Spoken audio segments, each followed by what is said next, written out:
नमन हमारा बारंबार परम पूज्य आचार्य के मुख से बरसेगी अमृत की धार। दीप चंद्र आशा देवी के प्रिय हुए तुम कुलभूषण, गुरु विराग सागर महाराज के शिष्य रूप में आभूषण। कीर्ति आपकी घर घर फैली, भक्त आप से करते प्यार। परम पूज्य आचार्य के मुख से बरसेगी अमृत की धार। जो भी सुने आपकी वाणी आपका ही वो हो जाए। प्रभु के जैसा तेज है मुख पे, जो देखे वो खो जाए।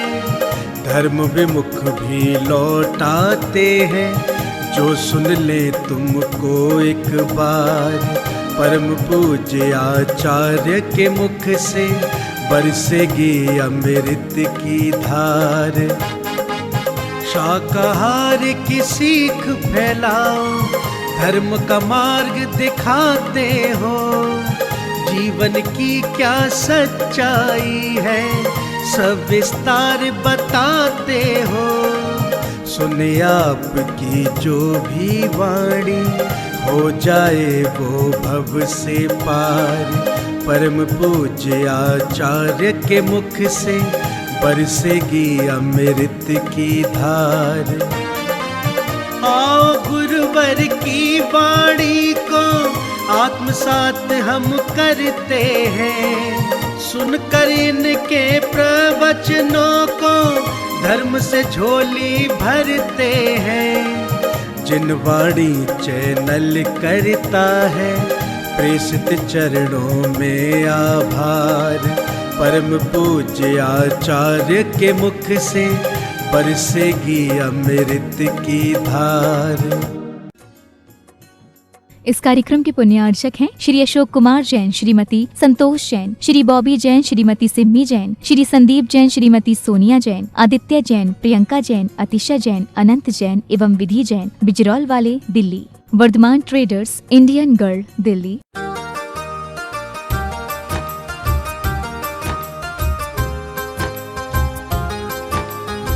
अनुभव साहेबपुर, क्या नाम है? साहेबपुरा है ना? हाँ, और साहेबपुरा है तो शाही लोगों का पुरा। किसका पुरा? शाही लोगों का। और शाही हर जगह है, सब्जियों में भी है ना, कहीं उल्टे में कहीं सी में ना, शाही पनीर कहीं बालूशाही। तो साहेबपुरा में जहाँ पर आज अपन देखें शाही गुरुदेव भी पधारे हैं।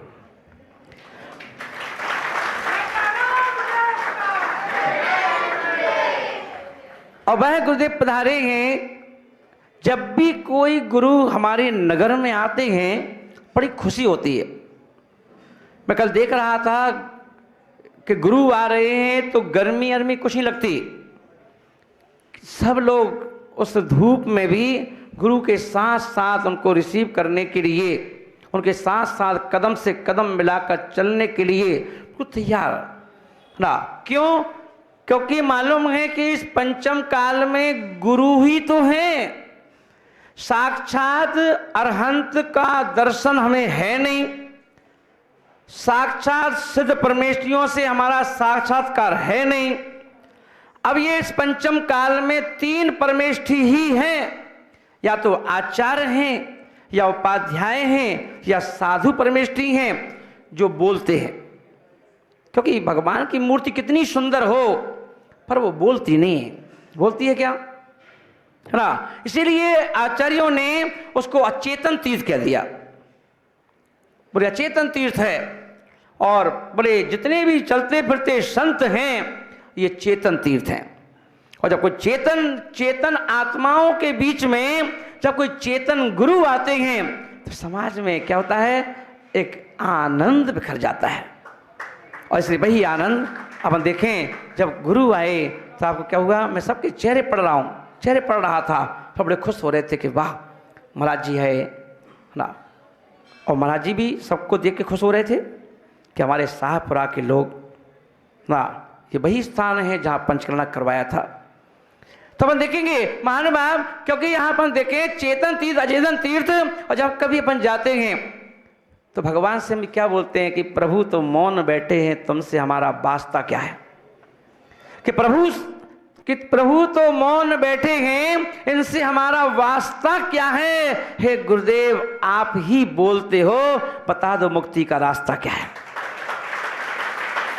अगर हमें मुक्ति पथ पर चलना है, मुक्ति को प्राप्ति करना है, तो अपन देखेंगे हमें एक जीवन में गुरु चाहिए। अपन शास्त्रों में देखें लेखकों ने लिख लिख करके अपनी लेखनियों से गुरुओं के गुणगान को भर दिया। चाहे मेरी भावना पढ़ो, पूजा पढ़ो, तो ये नहीं कहा प्रभु की महिमा वर्णी ना जाए, पर क्या कह दिया, गुरु की महिमा वर्णी न जाए, गुरु नाम जपो मन बचन का। और एक बात और देखें कि गुरु की जगह पर नाम नहीं लिया किसी का। ये बड़े बड़े महान लेखकों की ये क्या है, विशेषता है। अभी किसी जगह एक मेरा चातुर्मास चल रहा था, तो वहां पर पूछा गया कि बतलाओ चंद्रमा में कौन से भगवान का जन्मबिंब है।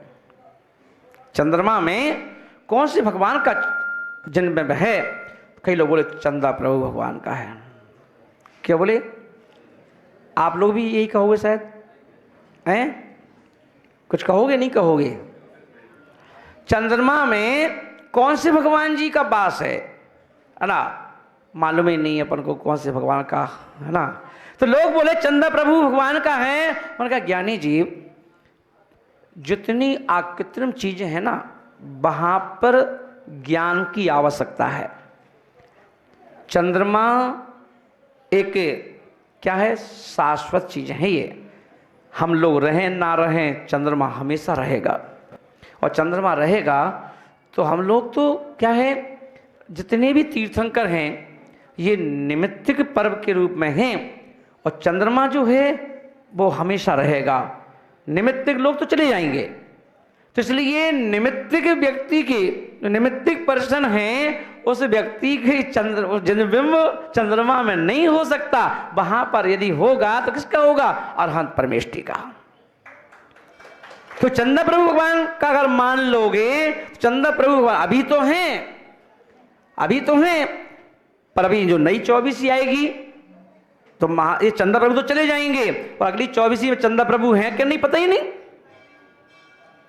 तो इसलिए वहां पर कौन है, अरहंत परमेष्ठी हैं। इसलिए जितने महान लेखक होते हैं उन्होंने किसी पर्टिकुलर किसी गुरु का नाम नहीं दिया क्या ना। ये तो पंचम काल है, हम किसको उठा दें किसको गिरा दें भरोसे ही नहीं। क्यों, क्योंकि हमारे पास खुद का ज्ञान नहीं है। आचार्य विद्यासागर जी महाराज की मैं बुक पढ़ रहा था, तो उसमें एक 4 पंक्तियां पढ़ी थी कि उन्होंने कहा था कि ज्ञान ही दुख का मूल है। क्या कहा था उन्होंने, कि ज्ञान ही दुख का मूल है, ज्ञान ही सुख का कूल, राग सहित प्रतिकूल है, राग रहित अनुकूल। उन्होंने कहा था कि ज्ञान ही दुख का मूल है। पहली पंक्ति पढ़ के तो मैं चक्कर में पड़ गया, क्या बोल रहे हैं गुरुदेव, कि ज्ञान ही दुख का मूल है ना। मैं दुख का मूल मिसप्रिंट तो नहीं हो गया, ज्ञान दुख का मूल कैसे हो सकता है, कि दुखों का मूल यानी जड़। दुखों का मूल क्या है, बोले कि जो जड़ है, मूल यानी जड़। तो बोले दुख का मूल कौन है, ज्ञान। मैं ऐसे कैसे हो सकता है, पर दूसरी पंक्ति जब पढ़ी तो बोले ज्ञान ही सुख का कूल है। पर क्या है, राग की महिमा है। राग की महिमा, अगर ज्ञान में राग है तो प्रतिकूल है, और राग ज्ञान में राग से रहित हैं तो अनुकूल है। तो सोचो, गुरु में यदि राग है तो प्रतिकूल है, और गुरु में यदि राग नहीं है, आत्मा से हमें क्या करना है, आत्मा से जोड़ना है कि हे गुरुदेव, ये जीव भी भगवान आत्मा बनना चाहता है, मुझे वो ज्ञान दे दो, बोध ही दे दो। इसलिए आचार्य ने कहा ज्ञान होना चाहिए। इसलिए एक ज्ञान अपन देखिए नॉलेज कहते हैं, और एक ज्ञान, नॉलेज वाले ज्ञान को आचार्यों ने स्वीकार नहीं किया। आचार्यों ने क्या लगा दिया, सम्यक ज्ञान। कौन सा ज्ञान चाहिए, सम्यक ज्ञान। शादी में गए, पार्टी में गए, वहां पर बड़ा स्टॉल लगा हुआ है भोजन का, अब वहां पर सम्यक ज्ञान लगाओ। अगर तुमने ज्ञान नहीं लगाया, जो रखा है सब खा लिया, तो पेट खराब हो जाएगा। तो वहां पे क्या लगाया, भले ही 56 भोग रखे हों, पर आपको क्या सूट करेगा, किसमें आप स्वस्थ रहोगे, किसमें आपको डॉक्टर के पास नहीं जाना है, आप चुन चुन करके वो चीज खा के आ जाओ, तो आपका पेट भी सही रहेगा और व्यवहार भी पूरा हो गया। आचरण का ऐसी ज्ञान है जो ज्ञान आपके मन को पलट दे, जो ज्ञान आपको कर्मों से, कर्म करने से रोक दे, पाप करने से रोक दे और अपनी आत्मा के प्रति जुनून उत्पन्न कर दे, वो ज्ञान क्या है, सम्यक ज्ञान। क्योंकि अपन देखें, एक नाम माला महाराज पढ़ते हैं रोज, और नाम माला रोज पढ़ते हैं तो देखें एक अर्थ के बहुत अर्थ अलग अलग होते हैं। मैं घर पे था तो माँ ने क्या किया, मैं ठंडी के समय में बिना स्वेटर के घूम रहा था, तो माँ ने एक थप्पड़ लगाया, चल इधर आ। मैंने कहा गलती तो हुई नहीं, क्यों मारा, वो स्वेटर पहन ले, स्वेटर पहन ले। मैं स्वेटर से क्या होता है, बड़े पगले ये ऊन का है, तो ऊन में क्या होता है, बोले गर्मी। बोले गर्मी काय में होती है, ऊन में। माँ बोली भोला कि गर्मी ऊन में होती है ना। मैं ठीक है भैया, स्वेटर को जब भी देखता हूं तो भैया ऊन में गर्मी होती है, ऊन में गर्मी होती है ना। स्कूल जब पहुंचा तो टीचर बोला देखो बेटा अब छुट्टियां होने वाली हैं। मैंने क्यों, बोले जून में गर्मी होती है। मैंने कहा एक और माँ कह रही ऊन में होती है और टीचर कह रही है कि जून में होती है। चलो भैया ठीक है, कोई बात नहीं। घर पे जाके स्टडी कर रहा था तो मैंने कहा ऊन में गर्मी होती है और जून में गर्मी होती है। पिताजी ने पीछे से एक दिया। मैंने क्या हुआ, बोले बेटा गर्मी खून में होती है। और कंफ्यूज हो गया, कहते भैया बताओ गर्मी ऊन में होती है, जून में होती है, ये कह रहे खून में होती है। और आगे बढ़े, आगे चल के गुरुदेव मिले और गुरुदेव से जब मिलन हुआ तो गुरुदेव ने बड़े प्यार से हाथ पकड़ा। मैंने गुरु से पूछा गर्मी ऊन में है, जून में है, खून में है? बोले ना बेटा ऊन में है, ना बोले जून में है और ना ही खून में है। बोले काय में है? बोले जुनून में है। अगर तेरे अंदर जुनून है तो तू बिना कपड़े के मुनि बन के घूम सकता है। तुझमें यदि जुनून है तो जिन बालों को ये लोग संभालते हैं तू उन बालों को उखाड़ सकता है। जुनून चाहिए इसके लिए ना। तो मान भाव गर्मी कहाँ होती है? जुनून में। तो गुरुदेव के जुनून की बात को सुनकर के मेरी मुनिराज बन गया। इसलिए महानुभाव कहने का अर्थ है, क्योंकि कहा गया है कि जीवन में संगति करो। किसकी करो? कोई संगति सर्व आर्य, आर्य पुरुषों की संगति करो। और आर्य पुरुषों की संगति करो तो आर्य पुरुष ढूंढना है। तो इसलिए कभी भी भटकना मत, कभी भी भटकना मत। अभी मैं एक जगह गया तो एक व्यक्ति मुझसे पूछ रहा आपकी कौन सी जाति है महाराज? मैं मेरी जाति कौन सी है? मैं कौन सी जाति है भाई? ना तो मैं जाति क्या है? जाति जो भगवान की वही हमारी ना। तो महानुभाव अपन देखें ऐसे गुरु हमारे बीच में हैं।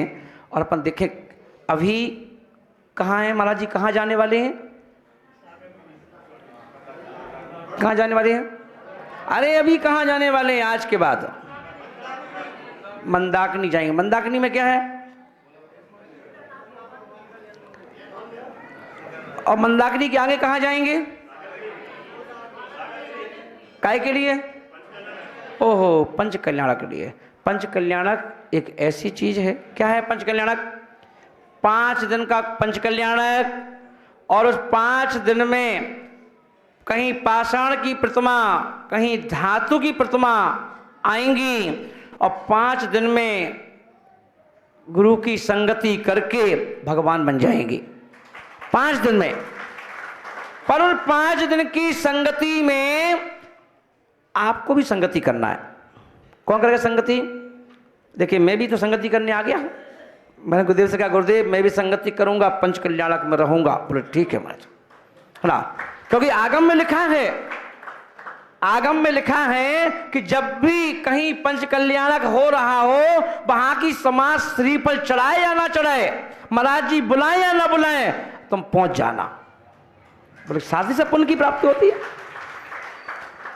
और ऐसे पुण्य में जब हमें पुण्य चाहिए, तो क्या आप लोगों को पुण्य नहीं चाहिए? अच्छा, कितने लोगों को पुण्य चाहिए बताओ? सबको पुण्य चाहिए? चाहिए। तो हाथ उठाने से कब पुण्य मिलता है? और हाथ उठाने से पुण्य मिल रहा होता तो हम लोग घर में ही हाथ उठाए रहते, काय को महाराज बनते हैं, है ना? जब पुण्य चाहिए, क्योंकि पुण्य वो चीज है, आचार्यों ने कहा है पुण्य फला अर्हंता। क्या कहा है? बोलो पुण्य, ऐसे नहीं, हाथ जोड़ के बोलो, बोलो पुण्य फला अर्हंता। जब पुण्य के फल से अरहंत पद की प्राप्ति हो सकती है, तो उस पुण्य से जो आपको घरों में जरूरत है उसकी प्राप्ति नहीं हो सकती? क्या हो सकती है ना? चुटकियों में हो सकती है। पर करना क्या है? आपको करना यह है, जब हम कोई पैसा कमाते हैं जिसमें पाप भी हो जाता है हमसे, उस पाप के पैसे को पुण्य में कन्वर्ट करना है। और पुण्य में कन्वर्ट करना तो कैसे करेंगे? बोले गुरुदेव हमें मौका दो ना। कहे का मौका चाहिए? मुझे स्वधर्मेंद्री बना दो, कोई कहेगा मुझे कुबेर बना दो, कोई कहेगा मुझे यज्ञनायक बना दो। तो तरह तरह के जितने पात्र होते हैं, किसी की बेटी है, उन्हें भगवान हमारी बेटी को अष्टकुमारी बना दो, किसी ने कहा हमारी बेटी को नीलांजना बना दो, किसी ने कहा हमारी बेटी को ब्राह्मी सुंदरी बना दो, है ना? क्या किया आपने जाकर के इन गुरु के निमित्त से, उन 5 दिन के निमित्त से सारे परिवार को जोड़ दिया। किसी को बुआ बना दिया, किसी को सौभाग्यवती, किसी को ना अलग अलग चीज बना दी, बुआ बना दिया किसी को। अब ऐसे बना करके पुण्य लूट लिया। तो अपन देखेंगे हम सब लोग, अभी शायद पंडित जी कहाँ गए हमारे, है ना?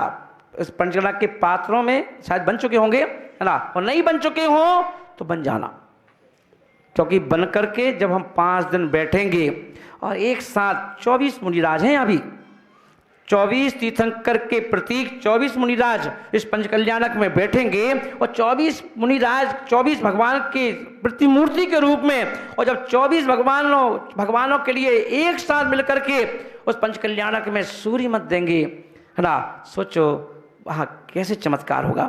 तो अपन ध्यान रखें महानुभाव, क्योंकि अपन देखें ये मौका जो मिला है, हमारे महाराज जी फिर जा रहे लंबे अभी कुछ समय के लिए। कहाँ जा रहे हैं मालूम है आपको? नहीं मालूम, है ना? ये जा रहे राजधानी दिल्ली, छोटी राजधानी से बड़ी राजधानी की तरफ। और बड़ी राजधानी में वहाँ जो बड़ौत नगरी है, बहुत बड़ी समाज है, उसके बीच में चातुर्मास करने के लिए। और वहाँ से फिर जब लौटेंगे तो जब तक आपको बताने का मौका मिलेगा कि महाराज जी पंचकल्याणक में हमने क्या खोया क्या पाया, क्या खोया और क्या पाया, है ना? ये हम जब महाराज को बताएंगे, जब महाराज लौट कर आएंगे तो इसे क्या करेंगे? अपने अपने मन मर्जी से क्या करेंगे? पात्र बनेंगे कि हमें गुरुदेव पात्र बना दो, ऐसा पात्र बना दो कि जब एक पाषाण भगवान बन सकता है, एक पंचकल्याणक में ज्ञानी जीवो, है ना, एक पाषाण 5 दिन में समर्पण भाव से भगवान बन जाता है, तो हम लोगों को भी क्या दिक्कत है? हम लोग चेतन जीव हैं, समझते हैं, जानते हैं, हम भी जल्दी भगवान बनने की राह क्या कर सकते हैं? प्रशस्त कर सकते हैं। यशोधर महाराज, है ना? अपन देखेंगे कि ये पंचकल्याणक खाली श्रावकों के लिए नहीं, हम सबके लिए भी है, अपनी आत्मा की विशुद्धि बढ़ाने के लिए। ये वो पंचकल्याणक जिसमें कहा जाता है कि मंद मिथ्या दृष्टि जीव उस पंचकल्याणक में शामिल होकर के सम्यक को प्राप्त कर लेता है, जिसमें चारों अनुयोग हमें उस पंचकल्याणक में दिखाई देते हैं। ऐसे उस पंचकल्याणक में हम लोग बढ़ चढ़ कर हिस्सा लेकर के जितनी संग बड़ा है, ऐसे ही आप सब भी श्रावक और साधु दोनों मिलकर के उन भगवान को, उन पाषाण को हम भगवान बनाएंगे, ऐसी भावना ध्यान रखेंगे। बोलिए महावीर भगवान की जय।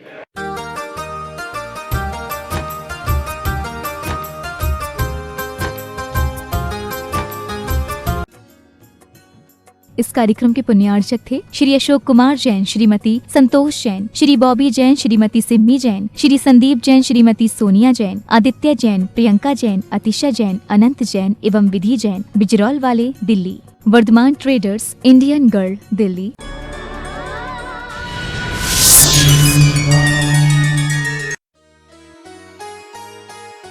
इस कार्यक्रम की पुण्यार्चक हैं श्री दिगंबर जैन मुनि संघ प्रबंध समिति रजिस्टर्ड, पार्श्वनाथ भवन, नाटाड़ियों का रास्ता, जयपुर 3, राजस्थान।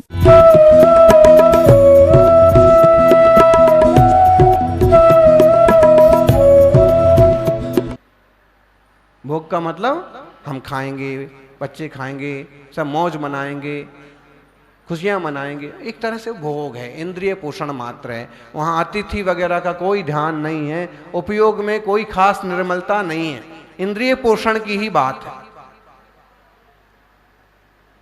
थोड़ा बुरा लगे तो लगे, लेकिन इस बात को समझना, श्रावक की वही गृहस्थी की क्रियाएं कभी पुण्य बन जाती हैं और वही क्रियाएं पाप बन जाती हैं। कैसे बन जाती हैं? इस ढंग से। आप स्नान कर रहे हैं, स्नान किस लिए कर रहे हैं आप? नहाना जरूरी है, ऑफिस जाना है, जॉब पर जाना है, दिन भर फिर मौका नहीं मिलता है, इसलिए नहा रहे। पुण्य हुआ कि पाप हुआ? क्योंकि जो जो गंदगी लगी हुई है उस सबको धो देना है, शरीर को ठंडा कर लेना है। पाप है एक तरह से। जल का एक जीवों का बहुत सारा घात हो रहा, नादी में ढेर सारा साबुन जा रहा है, लेकिन आपका नियम है हर रोज भगवान का दर्शन करने जाना है, अभिषेक करने जाना है। बिना स्नान के अभिषेक होता है क्या ब्रह्मचारी जी? लेकिन दिल्ली में तो कोई तो करता होगा, ऐसा नहीं करता जी? अज्जी एक दो कोई तो करता होगा। हाँ जी बोलो। कोई नहीं करता? अगर ऐसा कोई नहीं करता है तो ये बहुत अच्छी बात है। भगवान के दरबार में कभी भी बिना स्नान के और गंदे बासी कपड़े पहन के नहीं जाना। क्यों? जन्म से होते एक तरह के। हम वहाँ पवित्र भाव से पवित्र वस्त्रों के साथ जाएं और अति और पवित्रता को प्राप्त करके जीवन को पवित्र बनाएं। अंतरंग वस्त्र भी बदलना चाहिए। ऐसा नहीं कि धोती दुपट्टा तो मंदिर का पीला पीला पहन लिया और अंदर का नीला पीला जो कुछ है वो कल का ही पहना हुआ है। ऐसा नहीं होना चाहिए। उतार दीजिए, सारे कपड़े उतार दीजिए और सिर्फ वही धोती दुपट्टा ही सही। किसी ने देखा थोड़ी है, हमने ऊपर के कपड़े धुले हैं, अंडरवियर जो है 8 दिन से वही चल रहा।